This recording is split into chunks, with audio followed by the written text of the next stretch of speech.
Guys, welcome back. Last के videos में हमने मेथड को पढ़ना शुरू किया था और हमने गेट मेथड और आइटम मेथड को यूज़ किया था।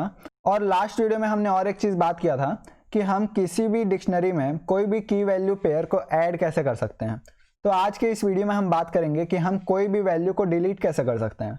अगर हमें किसी भी वैल्यू को ऐड करना था तो हम क्या करते थे, हम यहाँ पे स्टूडेंट लिखते थे, डिक्शनरी का नाम, और उसके बाद स्क्वायर ब्रैकेट लगा के हम वहाँ पे की लिखते थे जो हमें ऐड करना होता था, और की हम डबल कोट्स में लिखते थे। अगर हमें इस स्टूडेंट नाम की डिक्शनरी में मार्क्स को ऐड करना है तो हम यहाँ पे मार्क्स लिखेंगे और उसको वैल्यू असाइन करेंगे। अगर हमें इन पांचों सब्जेक्ट के मार्क्स लिखना है तो हम यहाँ पे एक लिस्ट में मार्क्स डालते हैं। अगर मैथ्स में आया है मान के चलिए 90, फिजिक्स में आया है 56, केमिस्ट्री में आया 70, 67, 90।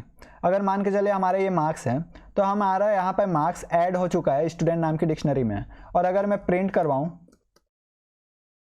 स्टूडेंट को तो हमारे पास यहाँ पे मार्क्स ऐड हो चुका है। देखिए लास्ट में हमारे पास मार्क्स ऐड हो चुका है। तो हम ऐसे किसी भी डेटा को ऐड कर सकते हैं डिक्शनरी में। इस वीडियो में हम बात करेंगे कि हम किसी भी डेटा को डिलीट कैसे कर सकते हैं। तो अभी हमारे पास ये डिक्शनरी तैयार है और डिक्शनरी में हमारे पास नेम की है, क्लास की है, एज की है, सब्जेक्ट की है और मार्क्स की है। तो अगर हमें किसी भी डेटा को डिलीट करना है, अगर मान के चलिए हमें एज को डिलीट करना है तो हम उसके लिए पॉप मेथड को यूज़ कर सकते हैं। पॉप मेथड को हमने लिस्ट में भी यूज़ किया था। पॉप मेथड क्या करता था, किसी भी वैल्यू को डिलीट करता था और पॉप मेथड जो वैल्यू डिलीट किया था उसे हमें रिटर्न भी करता था। मैं बताता हूँ ये क्या बोल रहा हूँ मैं। स्टूडेंट डॉट पॉप, अगर मैं पॉप करवाऊँ स्टूडेंट में, और पॉप क्या करवाना चाहता हूँ मैं, अगर मैं पॉप करवाना चाहता हूँ एज, तो हमारा ये एज डिलीट हो चुका होगा। अगर मैं यहाँ पे स्टूडेंट को प्रिंट करवाया हूँ और मैं सेव करके अगर रन करूँ तो ये देखिए हमारे पास एज डेटा डिलीट हो चुका है। यहाँ पे की वैल्यू पेयर था, यहाँ पे की वैल्यू पेयर है ही नहीं, तो ये डिलीट हो चुका है। पर हम पॉप मेथड को यूज़ करके जो चीज़ डिलीट हुआ है उसको रिटर्न भी करवा सकते हैं। अगर मैं यहाँ पे पॉप्ड आइटम नाम का एक वेरिएबल में इसे रिटर्न करवाऊँ और मैं सेव करके यहाँ पे फिर प्रिंट भी करवाऊँ पॉप्ड आइटम को,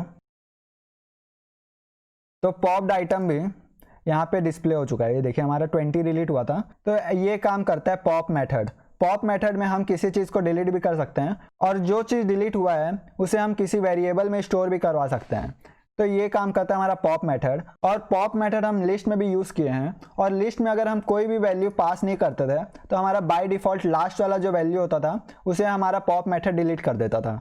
लेकिन डिक्शनरी में ऐसा कोई सिस्टम नहीं है, क्योंकि डिक्शनरी में कोई भी सीक्वेंस नहीं है और डिक्शनरी में कोई भी इंडेक्सिंग नहीं है। तो अगर हम पॉप मेथड को डिक्शनरी में बुलाए हैं और हम उसमें कोई भी पैरामीटर नहीं दिए और सेव करके अगर रन किए तो ये देखिए हमारे पास एरर आएगी। एरर क्या बोलेगी, pop expected at least 1 argument got 0। इसका मतलब हमें कोई ना कोई आर्ग्यूमेंट देना ही पड़ेगा अगर हमें किसी चीज़ को डिलीट करना है। अगर सब्जेक्ट को डिलीट करना है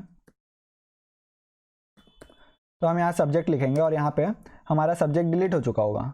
ये देखिए हमारा सब्जेक्ट डिलीट हो चुका है यहाँ से, और हमारा पॉप्ड आइटम में सब्जेक्ट ऐड हो चुका है। तो ये काम करता है पॉप मेथड। आई होप आपको पॉप मेथड समझ में आया होगा। अब हम बात करेंगे पॉप आइटम मेथड के बारे में। तो पॉप आइटम मेथड क्या करता है, पॉप आइटम मेथड को समझने के लिए हम पाइथन इंटरेक्टिव शेल में जाते हैं और पहले उसका डॉक्यूमेंटेशन पढ़ते हैं। तो हम पाइथन के इंटरेक्टिव शेल में जाते हैं, उसके लिए मैं यहाँ पे पाइथन लिखता हूँ। तो मैं यहाँ पे लिखूँगा help dictionary dot pop item. Okay, तो ये हमारा पॉप आइटम मेथड का डॉक्यूमेंटेशन ओपन हो चुका है। इस डॉक्यूमेंटेशन में पॉप आइटम मेथड के बारे में क्या बता रहा है, रिमूव एंड रिटर्न अ की value pair as a tuple, pair are return in LIFO last in first out order, raises error if dictionary is empty. इसका मतलब क्या हुआ, हमारा पॉप आइटम मेथड पॉप करता है कोई भी की वैल्यू पेयर को जो कि लास्ट ऐड हुआ है। मतलब हमारा LIFO का मतलब क्या होता है, लास्ट इन फर्स्ट आउट। मतलब जो हमारा लास्ट में ऐड हुआ है, जो भी की वैल्यू पेयर हमारा लास्ट में ऐड हुआ है उसे हमें डिलीट कर देता है। और हमारे अगर की वैल्यू पेयर में कुछ है ही नहीं, मतलब हमारा डिक्शनरी खाली है, तो हमें एरर देगा, की एरर। तो ये करता है हमारा पॉप आइटम मेथड। अब हम इसे समझते हैं क्या बोल रहा है इसमें। मैं इसे एग्जिट करके क्लीन करता हूँ। तो हमारे पास स्टूडेंट में सबसे लास्ट में ऐड किए हमने मार्क्स को, और अगर मैं अब यहाँ पे पॉप आइटम मेथड को बुलाऊं, अगर मैं यहाँ पे लिखूँ स्टूडेंट डॉट पॉप आइटम और मैं यहाँ पे सिंपली प्रिंट करवाऊं स्टूडेंट को और मैं सेव करके अगर रन करूं तो ये देखिए हमारे पास लास्ट में स्टूडेंट के मार्क्स ऐड किए थे और वो मार्क्स डिलीट हो चुके हैं। तो ये काम करता है हमारा पॉप आइटम मेथड। अगर मैं यहाँ पे और कोई सा डेटा ऐड करूँ, अगर मैं लिखूँ स्टूडेंट और स्टूडेंट का रोल नंबर, ओके, और रोल नंबर के लिए भी मैं एक लिस्ट बनाता हूँ। इसमें मैं लिखता हूँ 1 2 3 4 5, ओके। तो हमारे पास अभी तो स्टूडेंट का रोल नंबर इस डिक्शनरी में ऐड हो चुका होगा। अगर मैं बिना पॉप आइटम को मेथड को कॉल किए डिक्शनरी को प्रिंट करवाऊं तो ये देखिए हमारे पास रोल नंबर भी ऐड हो चुका है। पर अगर मैं यहाँ पे पॉप आइटम मेथड को कॉल करूँ तो आप गैस कीजिए कौन सा की वैल्यू पेयर डिलीट होगा। इस बार लास्ट में हमारा ऐड हुआ है रोल नंबर, तो हमारा रोल नंबर डिलीट हो जाएगा। और मैं सेव करके अगर रन करूँ तो ये देखिए हमारे पास रोल नंबर की वैल्यू पेयर डिलीट हो चुका है। तो ये काम करता है पॉप आइटम मेथड। अगर हमें लास्ट में जो ऐड किए हैं वो की वैल्यू पेयर को डिलीट करना है तो हम पॉप आइटम मेथड को कॉल करते हैं। तो हमारा पॉप आइटम मेथड आइटम को डिलीट करने के बाद आइटम को रिटर्न भी करवाता है। रिटर्न कैसे करवाता है? जैसे हमारा पॉप मेथड रिटर्न करवाता था वैसे ही हमारा पॉप आइटम मेथड भी वैल्यू को रिटर्न करवाता है। जैसे यहाँ पे हम पॉप आइटम मेथड में जो आइटम डिलीट किया है हमें उसे किसी और वेरिएबल में स्टोर करवाना है, तो हम यहाँ पे pop item is equal to ऐसे स्टोर भी करवा सकते हैं। तो अभी हम अगर प्रिंट करवाएं, अगर मैं प्रिंट करवाया पॉप आइटम मेथड को और मैं सेव करके इसे रन किया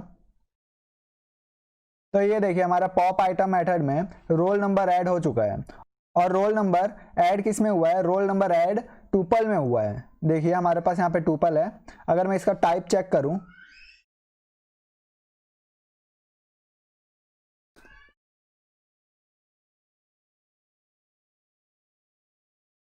तो ये देखिए हमारा टाइप है टुपल। तो आई होप आपको इतना समझ में आया होगा पॉप आइटम मेथड काम क्या करता है, आपको समझ में आ चुका होगा। अब हम बात करते हैं कॉपी मेथड के बारे में। कॉपी मेथड क्या करता है?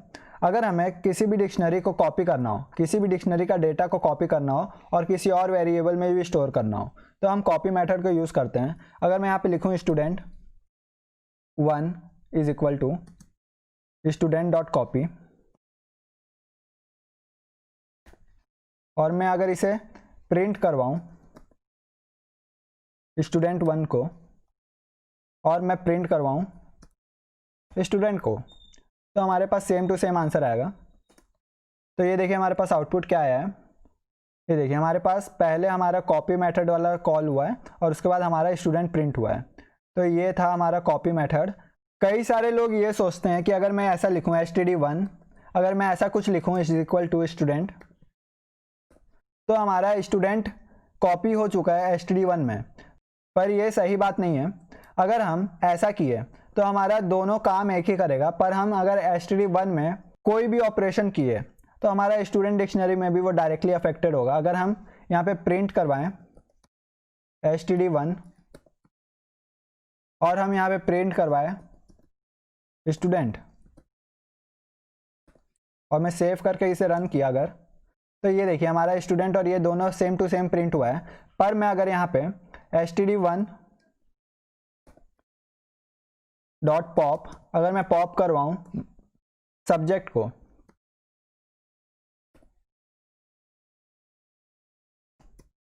और मैं अगर इसे सेव करके अब रन करूं तो ये देखिए हमारे दोनों डिक्शनरी में सब्जेक्ट वाला की वैल्यू पेयर डिलीट हो चुका है।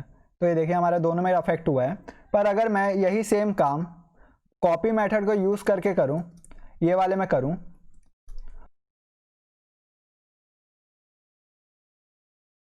तो अब हमारा स्टूडेंट 1 और स्टूडेंट ये दोनों सेम नहीं है, इन दोनों कॉपी हैं एक दूसरे के। और अगर मैं यहाँ पे स्टूडेंट 1 मैं अगर पॉप करवाऊं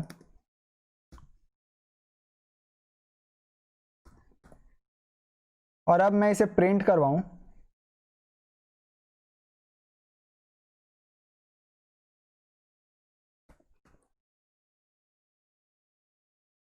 और मैं प्रिंट करवाऊं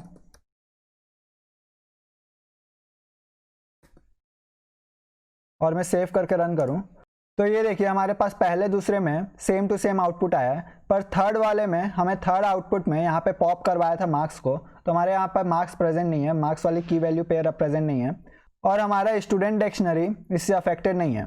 तो ये देखिए आप देख सकते हैं। तो ये काम करता है कॉपी मेथड। आई होप आपको कॉपी मेथड भी समझ में आया होगा। अब हम बात करते हैं क्लियर मेथड के बारे में। अगर हमें किसी भी डिक्शनरी को क्लियर करना हो तो हम सिंपली उसे क्लियर मेथड को यूज़ करके करते हैं। तो हम यहाँ पे क्लियर करते हैं स्टूडेंट डिक्शनरी को, स्टूडेंट डॉट क्लियर, और मैं इसे सिंपली प्रिंट करवाऊँ स्टूडेंट को, और मैं अगर सेव करके इसे रन करूँ तो ये देखिए हमारे पास खाली डिक्शनरी प्रिंट हुई है। इसका मतलब हमारा पूरा डेटा डिलीट हो चुका है। तो ये काम करता है क्लियर मेथड। आई होप आपको ये सारे मेथड समझ में आए होंगे, और अगले वीडियोस में हम और जो मेथड परफॉर्म कर सकते हैं वो सारे को देखेंगे। Thank you for watching this video and please like my video and subscribe to my channel for more quality content.